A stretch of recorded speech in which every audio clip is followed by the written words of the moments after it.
back. So today I'm going to be doing the first of my end of the year videos. So this first one is going to be a look at all the books that I DNF'd in 2022. I believe there are about 12 or 13 books on this list. I'm going to go through each month and tell you the books that I DNF'd and a little bit about them. A lot of these books are like Kindle Unlimited books that I just picked up on a whim. This year I have really tried to be more open about my reading, not so stuck into like a rigid TBR.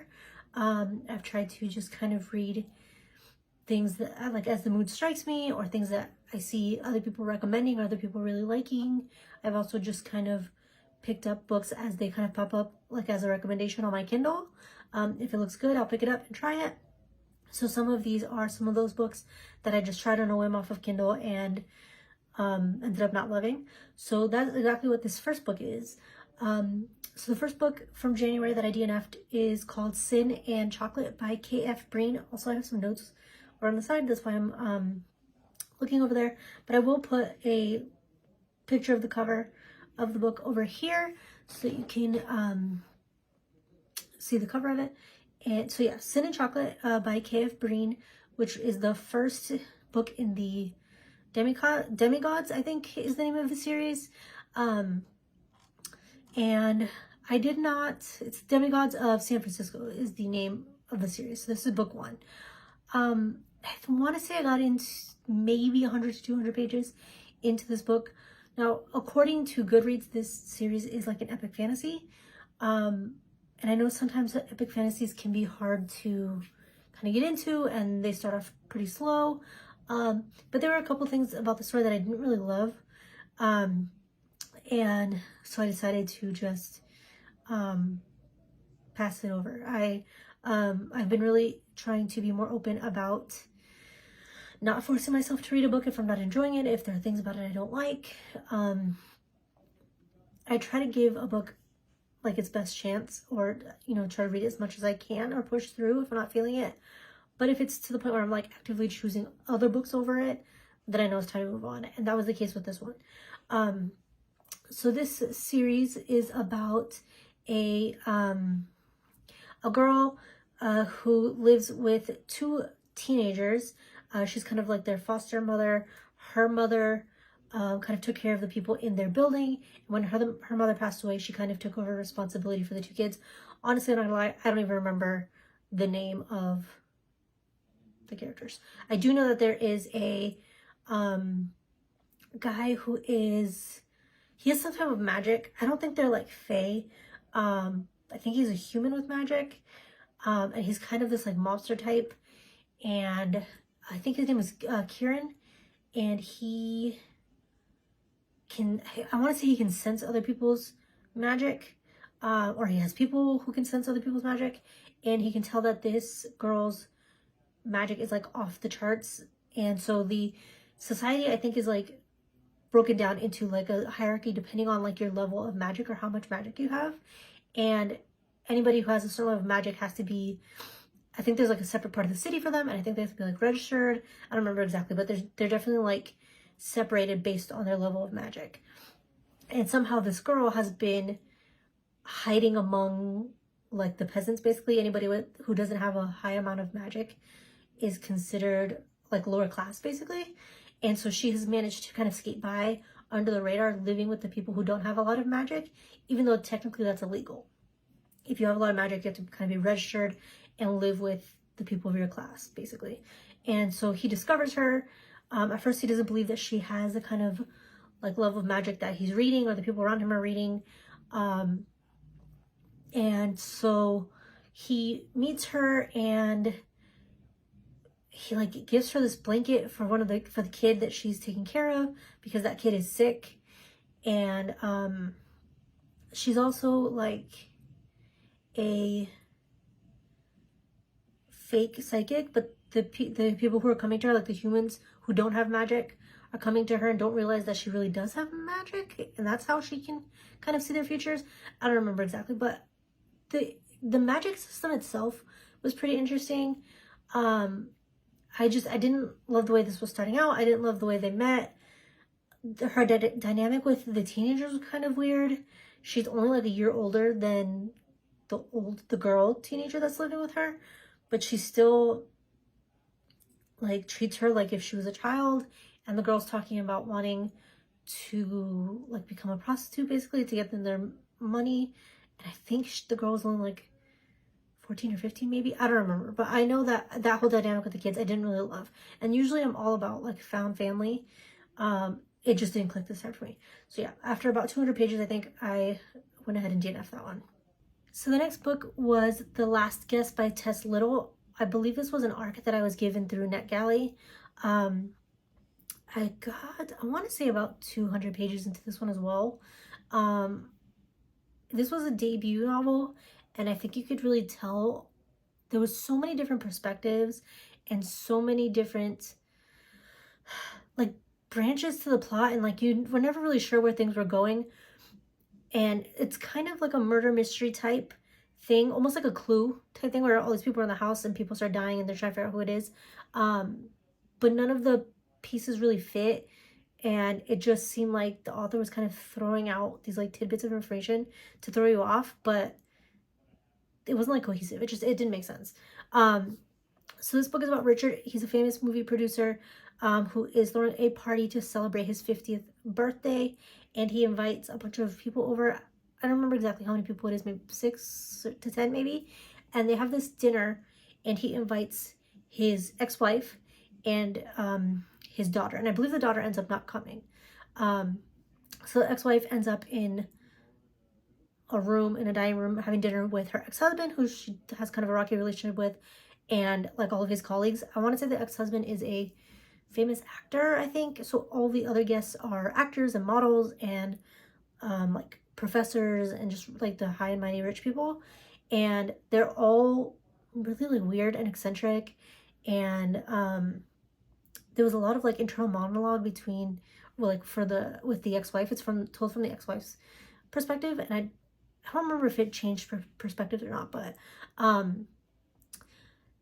so they're all like telling these jokes that like don't really land and like kind of go over your head, and they're all very eccentric, like I said, and they're drinking and doing drugs and telling these like old stories about being actors in Hollywood and who's like hooked up with who and all this stuff. And then I want to say somehow all of a sudden it's the next day and the ex-husband is dead and they're trying to figure out who killed him. And I want to say like towards the part, not the end of the book, but where I finished or where I stopped, they were talking about how he had a tank with this, I think it was an octopus in it, some like tropical octopus or something in it, and the ex-wife or somebody is trying to blame his murder on the octopus, saying that somehow the octopus escaped and like killed him. I think it's like some cannibal octopus, something. It eats meat, I believe. I'm trying to remember. I think so. But anyways, where I ended off, because it was a little too weird for me, was they were trying to blame the octopus for killing the ex-husband. So I just thought that it was like I said, a debut novel. It just didn't really work. I DNF'd it. I was gonna say maybe I'd come back to it someday, but I don't think I would. Yeah, it just didn't work. I would be open to reading other books from this author, maybe giving it a try, but this one definitely didn't work for me. So the next book I believe was also an arc that was sent to me by NetGalley. This is called Must Love Books by Shauna Robinson. I was really excited for this one because it's a book about books and about a girl who works at a publishing agency, which I love. I love reading books about books. I love reading books set in like, publishers and all of that. But there were a few things that I couldn't like get past. I got pretty far through this one, but in the end I just couldn't finish it. So the main character, Nora, who she said she is an assistant in a publishing agency, and it's a pretty small publishing agency. They have they do a lot of like nonfiction, like self-help type books, a lot of like textbooks and books written by like professors on certain like educational subjects, things like that. And her dream is to be an editor in like the fiction department. And she's been a public or an assistant for like a year or two, and she keeps trying to advance, and they kind of keep holding her back. And part of the plot is that she ends up somehow, one of her friends, I think, or her previous boss, I don't remember, ends up working for like the competing publishing agency, and they help her get a job. And I don't remember, I want to say her job with the first agency is full-time and the second one is part-time. They end up telling her if she can book this really big author, this pretty popular author, then she can have a full-time position. And instead of like leaving the one job that she hates and where everybody kind of treats her like crap, she works both. And so she's working for two competing agencies, which is a conflict of interest. And so she has to hide that she's working at both agencies from both places. So she's like in her office for the one agency, like sneaking, doing meetings for the other agency, and vice versa. And she's having to meet with authors for both agencies, and it's like messing up her schedule, all this stuff. And so that part I didn't really get. Like, if they're treating you like crap at this place and you have an opportunity with this place and your friend recommended you, just quit this place and go to this place. Like, I think it was just too complicated. And it was pretty obvious that there was something going on with her. Like, there were a couple times where her boss would like catch her on the phone in a meeting, and it was one of those things where like her boss would walk in the room and she would just stop talking and like stare at her, and it's like super awkward, and it's pretty obvious that something's going on. Another thing was that she ends up dating and falling in love with the author that she's trying to sign for the other agency, but she never tells him that her assignment is that if she gets him to sign this deal with this company, then she'll get a full-time job. So she really does care about him, but she's also lying to him and not telling him that he's her assignment, basically. Another thing, the main character was kind of a bummer. Like, there was a lot of like negative internal monologue with her, and she, no matter how good things were going for her, she would always find some way to like tear it down and insist that like it was all going to come crumbling down and it was never going to work. And she could just never accept like the good things that were happening. And she would make these stupid decisions, and yeah, I didn't love it. I didn't like the way she was treating the main guy, like I said, and I just didn't agree with her decisions concerning both book agencies. So yeah, I ended up DNFing that one as well. Okay, so the next book on my list for January is Scarred by Emily McIntyre. This is the second book in the Neverland series, I think. The first book is called Hooked. I really liked the first one. I love any sort of like Peter Pan retelling. And this one was more from the like perspective of, well, it's from the perspective of Wendy, but it's mainly focused on her and Hook. And Peter Pan is basically her father, who's like a really bad businessman. And Hook is like the competing mafia guy, basically. Like I said, the first book I really liked. I went through it pretty quick, so I was really excited to start the second one. And I don't remember exactly why I DNF'd the second one, but I don't think I got very far into it. The first one was really well written. I really liked the side characters. Hook was really interesting. He is like a mafia type. He's also like a dominant type, and he has this vendetta against Pan.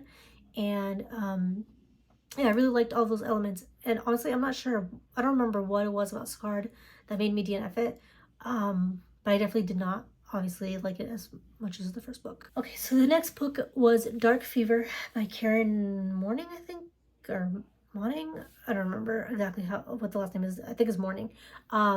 This is the first book in a series. I don't remember how many books are in the series, but this was one that was recommended to me by my friend Ray. At the beginning of the year, I had her pick 9 or 12 books, I think, that I was going to read throughout the year, and this was one of them. she really likes this book, but I just couldn't get myself into it. It is about Faye and this girl whose sister goes to Ireland for school, I think, and her sister ends up being murdered. And so the main character, I don't even remember her name, ends up going to Ireland to figure out what happened to her sister. And when she's there, she meets this guy who I think owns or lives in a bookstore, and he's like trying to tell her that she has magic, and he's basically like warning her that she needs to stay away, and there are very powerful people who are involved in this and all this stuff. And it was like too much information. I think it was, if I remember correctly, it was really like descriptive, and I don't love like descriptive, like heavy writing. And I felt like it was just really slow moving. And I don't love books like that. I'm more like get to the point kind of. So I didn't love it. And then also Ray mentioned that there was something that happened later on in the book, or not later in the book, but later on in the series, that I knew was gonna like trigger me and make me not want to read it. So I figured why even bother continuing. So I ended up stopping Dark Fever from Karen Morning.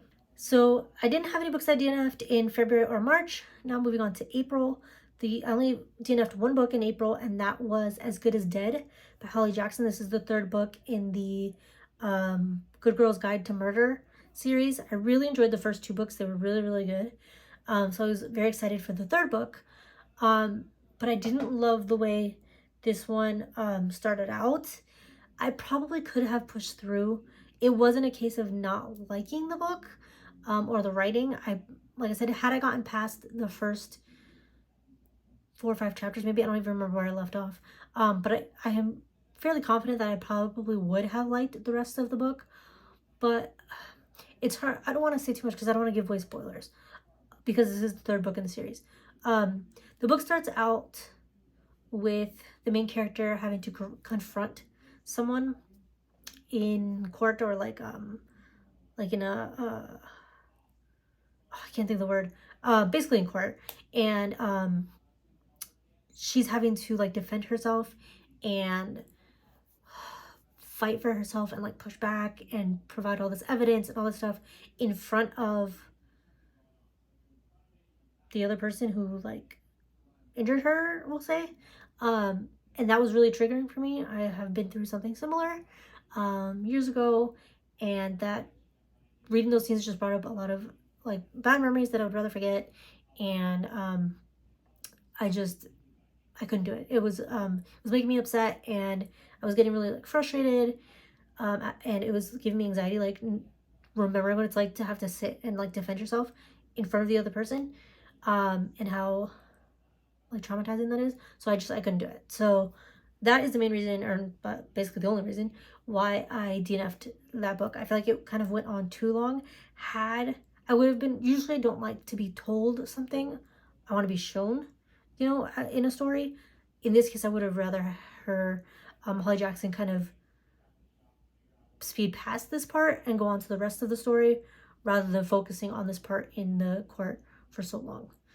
So yeah, that is why I DNF'd As Good as Dead. I may go back to it sometime and figure out where that part ends and just kind of skip past it. But as for right now, yeah, that is why I DNF'd it. One of the next books that I DNF'd was actually in July now. It was called My Dear Ellie by Aisha. I'm not sure how to say the last name, so I don't want to butcher it. It's spelled Uroj. And the name of the book is My Dear Ellie. And I don't remember if this is one that I saw on Kindle or if somebody on YouTube recommended it.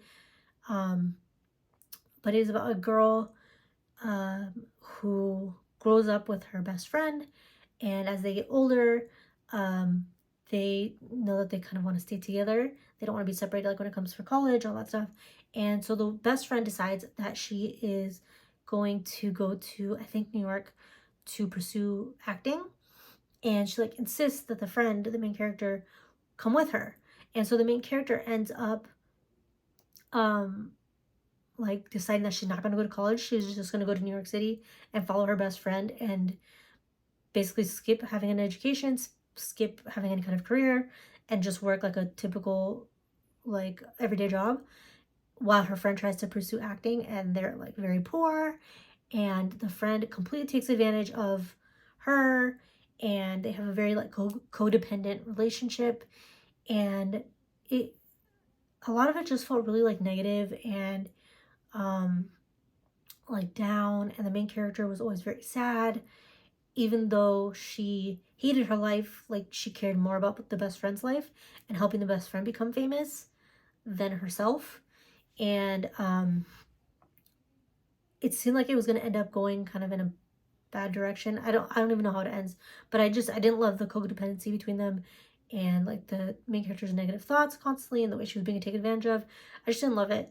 And usually I'm the kind of person who loves to be, I don't mind reading like sad books or books that have sad endings. I don't mind like drama, or usually I don't mind like negativity, things like that, as long as they make me feel something. Like if it's sad but it makes me like, if it makes me cry, like even better. This was sad like just for the sake of being sad, and it didn't actually make me feel anything.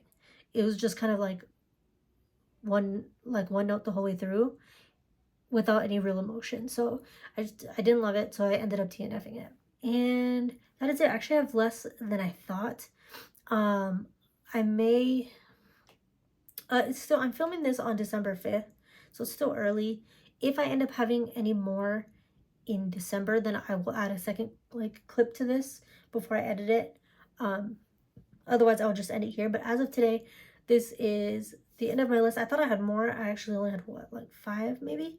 I think last year I did have about 12. So but yeah, those are all of the books that I DNF'd in 2022. I'm very excited for 2023. There are some new releases coming out this month and in the new year that I'm really looking forward to. I am going to be filming the video for my favorite books of the year, so I'm really excited for that one, to get to talk about all the books I read or that I loved this year.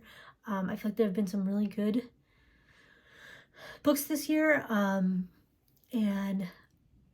some favorite authors have stayed favorite authors, and so I'm really excited to talk about them. But yeah, that'll be in my next video, so I will see you guys in that one. Please like this video down below, comment and subscribe, and I will see you in the next one.